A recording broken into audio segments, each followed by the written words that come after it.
Hi, my name is Anastasia Tramontozzi. I'm a criminal defense attorney with Dummit Fradin, and I'm joined today by McCathern Painter. She's an immigration attorney at Dummit Fradin. Let's start with driving while impaired or driving under the influences. Those type of cases in North Carolina are considered misdemeanors. I want to look at exactly how would, if I have a client that's charged with a DWI or charged with a DUI, they have a couple of options, whether it's to plead guilty or go to trial and be found not guilty. How is that going to affect their immigration status? Well, obviously immigration land deals a lot with criminal convictions, people who have criminal convictions. The best case scenario would be a not guilty or a voluntary dismissal by the prosecuting attorney or the DA. That is our best case scenario where no one's affected, everyone goes home happy. However, a conviction for a DWI can affect different people based on the status that they have. So, for example, people who have DACA.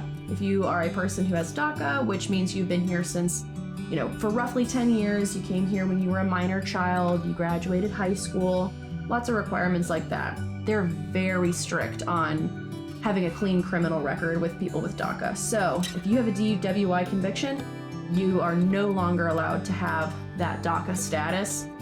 Absolutely. Now, what if the individual has a DWI conviction but is placed on supervised probation, for example, or what if they're facing active jail time? Does the sentence, whether it's probation or active jail time, would that affect an individual? Or is it simply just the fact that they are convicted for a DACA resident?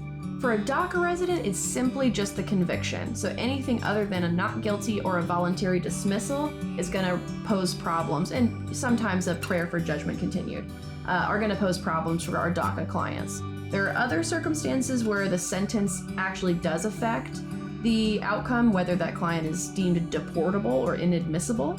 But for DACA clients, it's a very strict, almost no tolerance policy for DWIs and any of the resulting crimes like child abuse.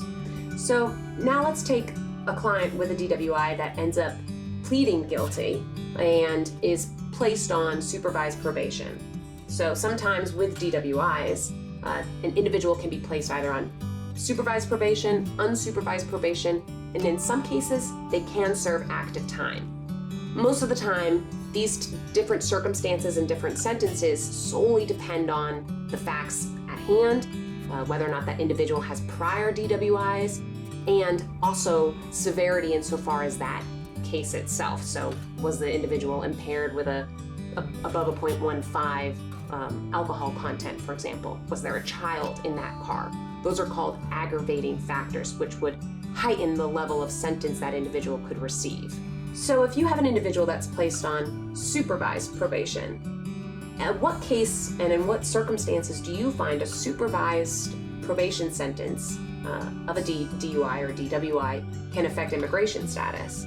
So the distinction of supervised versus unsupervised probation is pretty distinct from immigration law. We don't deal with any resulting infractions from that. If you violate your probation, either way, we're going to have issues for your immigration status.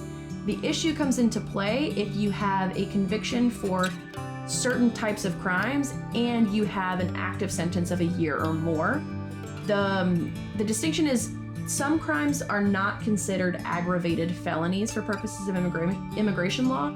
And in immigration law, the two important types of crimes are crimes involving moral turpitude and aggravated felonies.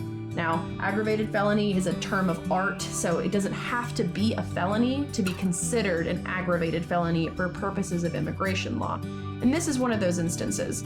So, for example, if there's a client who has been convicted of larceny, and I'm not sure if this is even possible under North Carolina law, but is sentenced through aggravating factors to a year or more, that is automatically going to be considered an aggravated felony for purposes of immigration law, which will deem that person inadmissible and deportable.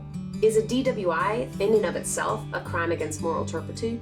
No, not in and of itself. It's a simple crime that is not an aggravated felony, nor is it a crime involving moral turpitude.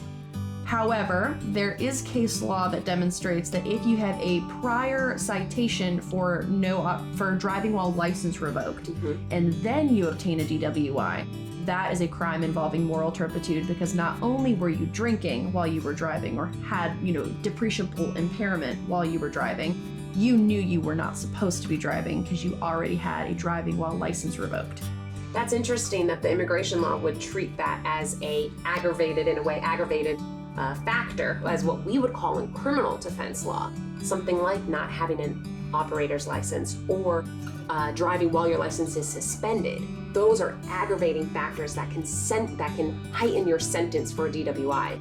So it sounds like there's a little bit of overlap there with a case is going to be more severe, and its impact on your immigration status will be more severe if you have these aggravated factors for immigration purposes and for criminal purposes. So those are definitely things that we will both look at when we have a client facing those type of factors.